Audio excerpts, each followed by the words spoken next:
drove me car drunk, I wiped out a family on the highway, I turned up at court and I said, oh, sorry. Oh, good on you. How would you feel, Mr. Rudd? I'll run a question past you. And past everyone. How would you feel if someone came screaming up the street, 50 k's over the speed limit, and run over one of your children, or your wife, or your sister, or your brother, and then turn around, walked into court and said, oh, gee, I'm sorry I took your family off you, catch you later, and that was the only legal remedy that you were afforded? How would you feel?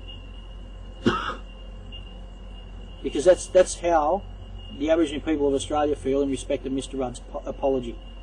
And I'm quite sure that there are a number of public servants from the Aboriginal community in Australia who are getting paid to uphold the government's line. Those people excluded, those people who don't have the integrity to uphold the truth and be honourable to their own community, I suggest this to you.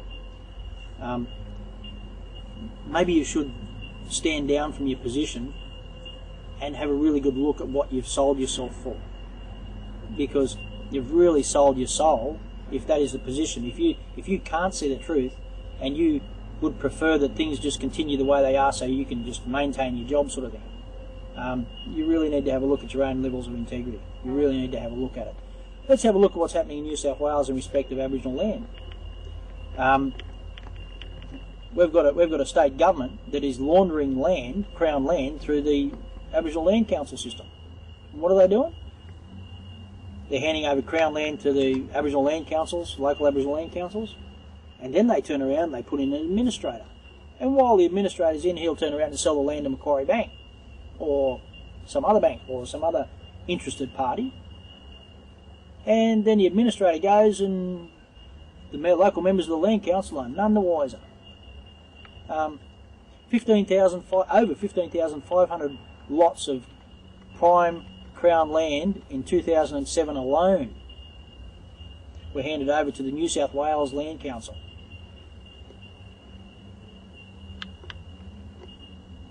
The number of those lots that have been sold by administrators appointed by the state to local land councils would shock you. Who they were sold to, when you consider where the ex-Premier Mr. Bob Carr works, who they were sold to, and the mechanism whereby that was done, would disgust you. Mr. Carr put in place a mechanism whereby the Minister for Local Government is the Minister for Aboriginal Affairs. So what happens? Crown lease lands passed across to the Land Council. An administrator is appointed to the Land Council. The administrator applies to the Minister for Local Government, who's also the Minister for Aboriginal Affairs, to have the land rezoned. The land's rezoned, freehold, gets sold. They're not giving land back to Aboriginal people, they're just using Aboriginal people as stooges to launder their own land. Or to launder our land, rather, back into the possession of a bank or some other multinational corporation. This has got to stop. Once again, all we have here is the theft of Aboriginal land and the living of a lie. And let's face it, the truth is the truth. These are issues that are going to have to be dealt with.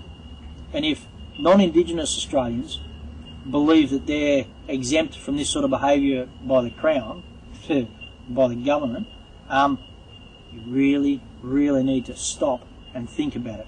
Because whatever they do to the Aborigine people today, they will do to you tomorrow. They will try it on us, they will perfect the process, and it will happen to you. We need to deal with this, we need to get on with things, and we need to get Australia back on track as a nation, not as a company registered in the American Securities and Exchange Commission. And you want to have a look, the Commonwealth of Australia is nothing more than a corporation registered in the Securities and Exchange Commission in America with a registered address of 1601 Massachusetts Avenue, Washington, care of the Australian Embassy. The state of New South Wales is nothing more or less than a Brigalow corporation. The bylaws of that Brigalow corporation, interestingly enough, only apply to those people who are engaged or employed by that corporation.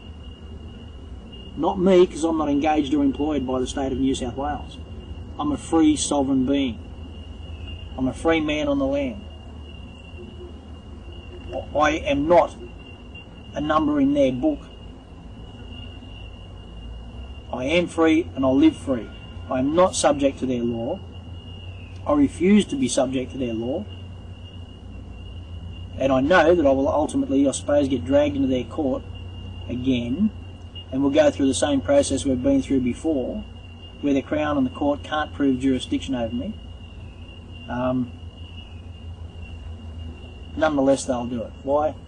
Because they can't be seen to be allowing someone to tell the truth, because the truth is damaging to their lie.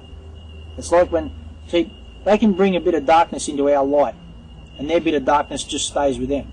When we bring a bit of light into their darkness, our light permeates the room. That's what they're scared of. The truth will set you free. If you understand what the truth is in respect of the law, it will set you free. Their law has no jurisdiction in this land. It is British law. Every law that stems from the Constitution is a British law, because the Constitution itself is British. So everything that hangs off it has got to be British. It's as simple as that. We don't want the law here. Thank you.